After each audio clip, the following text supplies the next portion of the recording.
Hello everyone. మాకైతే 3 days నుంచి rain పడుతూనే ఉంది. ఇంత మంచిగా రెయిన్ పడుతుంటే మనకి వేడి వేడిగా ఏమైనా తినాలనిపిస్తది గదా! ఆల్మోస్ట్ ఒక 1 అవర్, 2 అవర్ జొమాటో మొత్తం వెతికి స్విగ్గీ అంతా చూసిన తర్వాత తెలిసింది.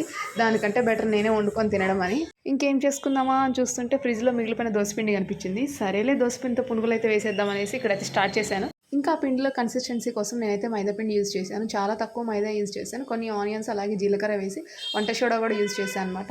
రోడ్ సైడ్ బండి మీద ఎలా ఉంటాయి పునుగులు సేమ్ అలే టేస్ట్ వచ్చింది. నాకైతే చాలా హ్యాపీ అనిపించింది. ఇంకా దీనిలోకైతే లాస్ట్ షాట్‌లో చూపించాను కదా! అల్లం పచ్చడి కాంబినేషన్ మాత్రం అదిరిపోయింది. ఇంత మంచిగా తిన్న తర్వాత వేడి వేడిగా టీ ఉండాలి కదా! సో, అల్లం టీ అయితే పెట్టేసాను. ఇక్కడ నేను మా అత్తయ్య అయితే కూర్చొని టీ తాగుతుంటే మా జస్టిక చూసారా వీళ్ళు ఏదో తింటున్నారు, ఏదో తాగుతున్నారు నాకైతే ఇవ్వట్లేదు అనుకుంటూ ఉంది.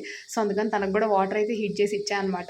ఇంకేముంది వాళ్ళు తాగుతున్నారు, నేను తాగుతున్నాను ఫుల్ హ్యాపీ అయిపోయింది మా బుడ్డది కూడా. ఇక్కడ కెమెరా ఆన్ చేయడం ఆలస్యం ఈ మధ్య వచ్చేసి నవ్వుతుందనమాట. సో, అంతే video. Thank you for watching. Take care. Bye bye.